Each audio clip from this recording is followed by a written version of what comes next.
Hello, good afternoon. I'm Krista Escamilla. We bring you the very latest on a developing story out of Ector County. 10 people are dead, 2 prison guards and 8 prisoners after a prisoner transport bus was traveling from Abilene to El Paso was involved in a multi-vehicle collision. Now, according to the Texas Department of Criminal Justice, they have confirmed that 15 people were on board at the time. We know that 3 prison guards were there and 12 prisoners, all male. 5 were transported to Medical Center Hospital and are listed in critical condition, and the rest dead on the scene. First responders are on the scene, as you can see, pulling out the bodies, looking through the wreckage of this tragedy. Investigators are combing through the crash site as we speak. Now, let's take a look at a wider view. Here is the scene. You can really see the devastation in this shot, an unbelievable shot, exclusive footage here, as the bus went over the overpass this morning, landing on a UPS rail car as it was passing on the tracks below, causing, as you can see, all the packages to be scattered over the crash site. Now, this crash occurred around 8 o'clock this morning, and it was during the morning commute on Interstate 20, 15 miles from Odessa near Penwell at mile marker 103, causing both the eastbound and the westbound lanes to be closed. We do know that this prisoner transport bus was en route from Abilene, the Middleton unit, to El Paso to the Sanchez unit. And CBS 7 Sarah Strackhouse has been on the scene of this horrific crash all morning long. Sarah, what do you know at this time? What does the scene look like? Krista, we're in front of the train where law enforcement says that the bus actually came over the overpass and slammed into. Now, take a look. I'm going to step out of this frame for a minute. Take a look at this train behind me. You can just see how intense the impact must have been. It looks like it's 2 separate cabs that have been broken up, torn to pieces by this wreck. It looks like they're UPS. On the side, we can see UPS signs. There's boxes all over. Everything, has been unwrapped, falling out. You can just see how hard this must have hit. Now, we're actually a half a mile down. Take a look at some video. We're half a mile down from where the wreck actually happened. Law enforcement said that the bus came over, like I said, came over the overpass. It was carrying 15 people off of I-20 near Penwell, and it hit the moving train. The wreck killed 2 correctional officers as well as 8 inmates. DPS says that the bus was traveling from Abilene to El Paso. Now, from this accident, a number of crashes happened right after. There was one vehicle that was rolled over. It looked like there was another vehicle that had a flat tire. There's debris everywhere. You can actually see law enforcement has been working around the clock right now, trying to get any debris picked up. Some of the video that we actually have seen and some of the scenes we've seen are too graphic to show on camera, but there is a ton of rubble and just everyone's picking through it right now, trying to find out. If you're driving in the area, make sure you're careful. Law enforcement says that icy roads and slick road conditions were a contributor to this accident. Make sure to give yourself extra time if you're traveling in this area. Off of 104, off of I-20, there's a lot of traffic heading up to this area. Make sure that you're driving cautious. Give yourself, like I said, give yourself a lot of extra time. We're now live in Penwell. Sarah Strackhouse, CBS 7 News. Back to you, Krista.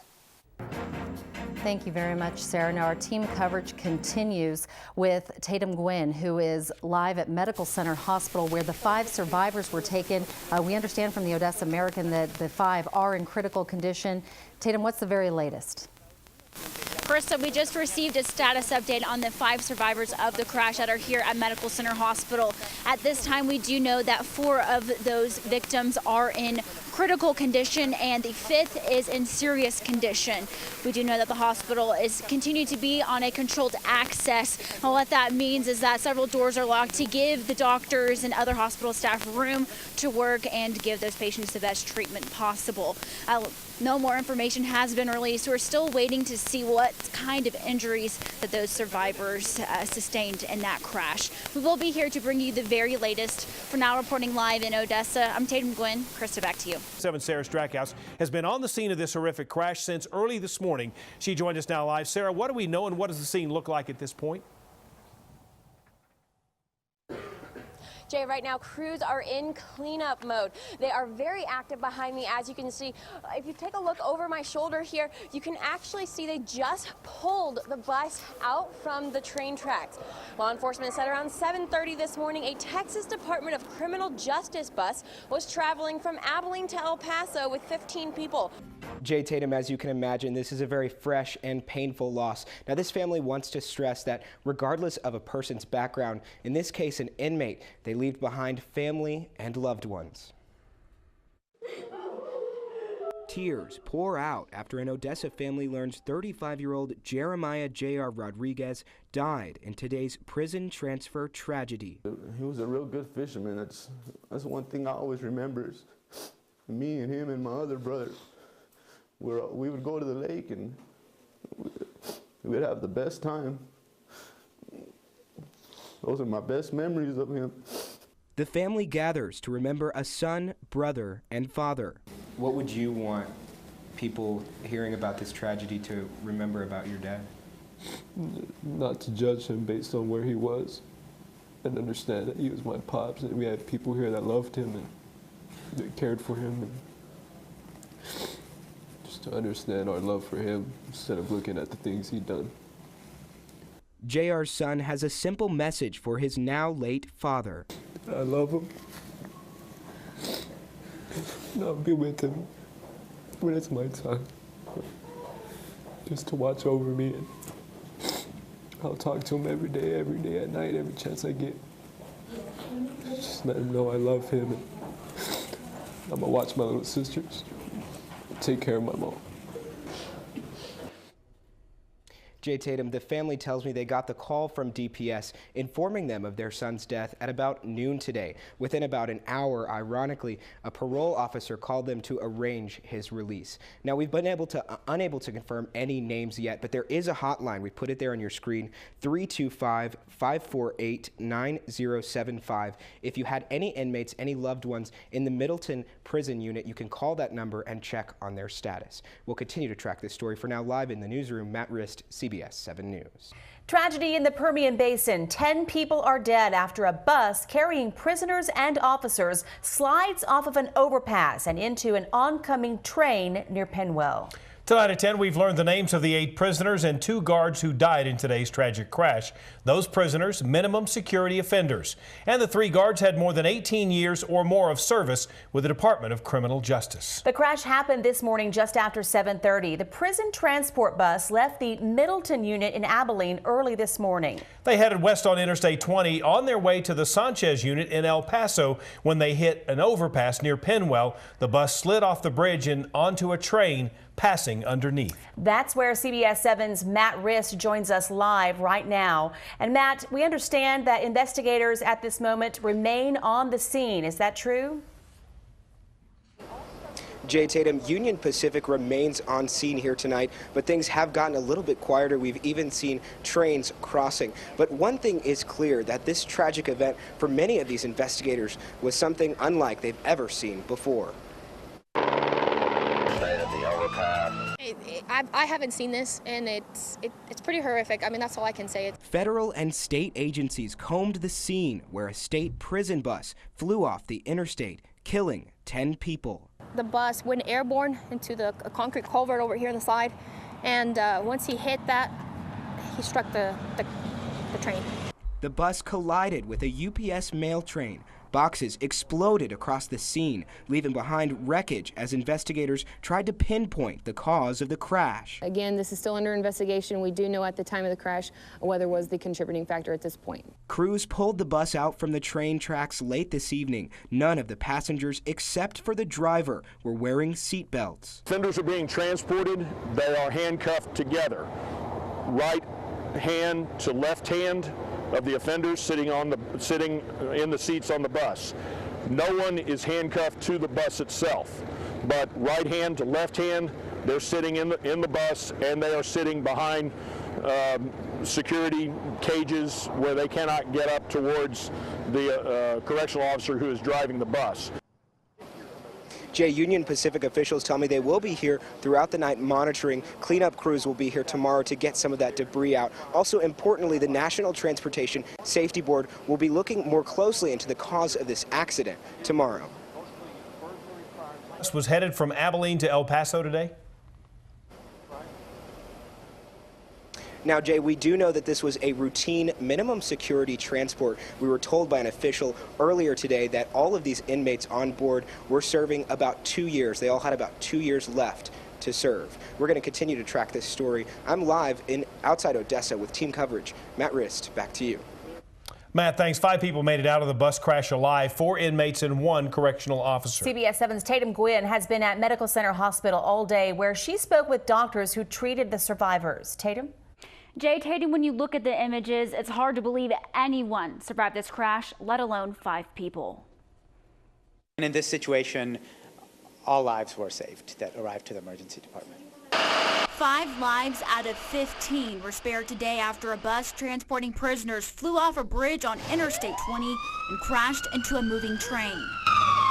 An emergency that had Medical Center Hospital staff ready and waiting for whatever may come their way. We are ready for this. We're ready for this because you have to rely on your years of training. Today, that training paid off.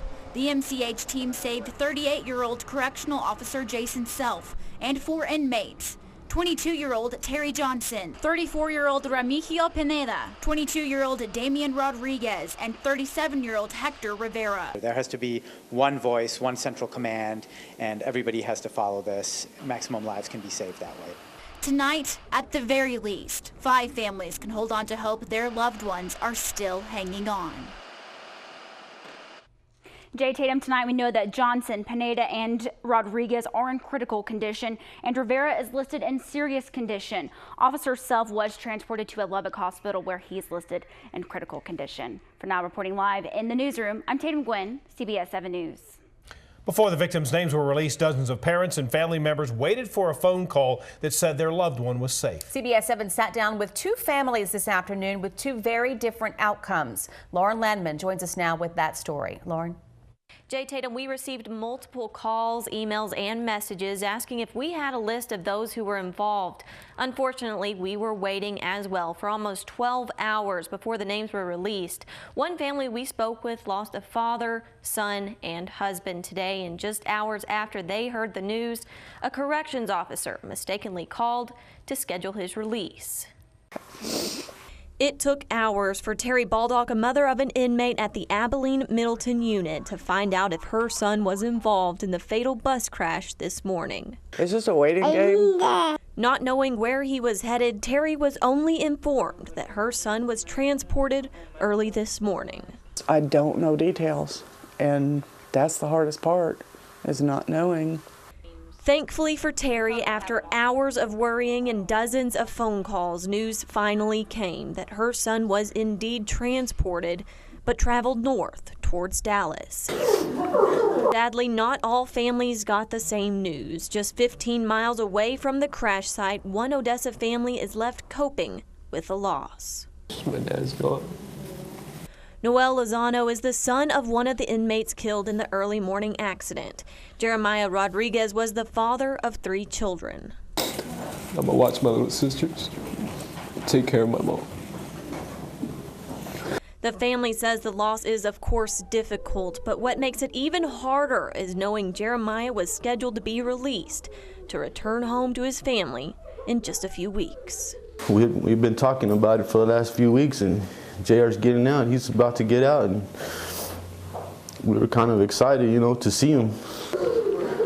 Not to judge him based on where he was, and understand that he was my pops, and we had people here that loved him and that cared for him. Of course, there are 9 other families mourning tonight. We have a full list of all of those involved on our website, CBS7.com. In the studio, I'm Lauren Landman, CBS 7 News. He loved to ride. He loved to be with his buddies. That was probably his first love, probably until I came into his life. For Donna Davis, it's her first time back on the Harley since she lost her husband. Correctional Officer Chris Davis was killed in Wednesday's tragic prison bus crash. We did a lot of traveling. I always told Chris, you know, I don't want to be one of those people that when we retire we have all this money and then get diagnosed with something bad.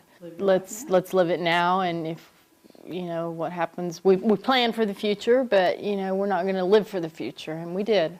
I can honestly say I have no regrets. Dozens of family and friends gathered to remember Chris at his Abilene home. I'm going to miss the rides with him. It was also my passion. He's the one that got me riding. Great guy. Give the shirt off his back for you. Loving.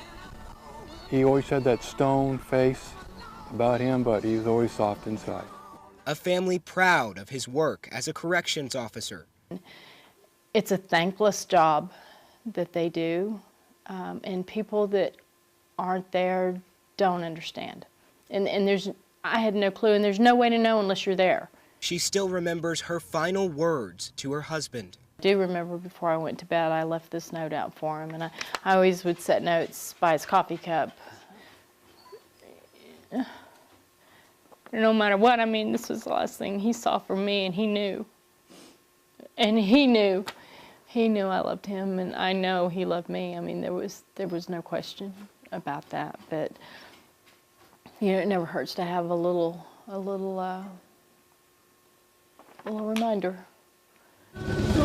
A silver lining in a difficult road ahead.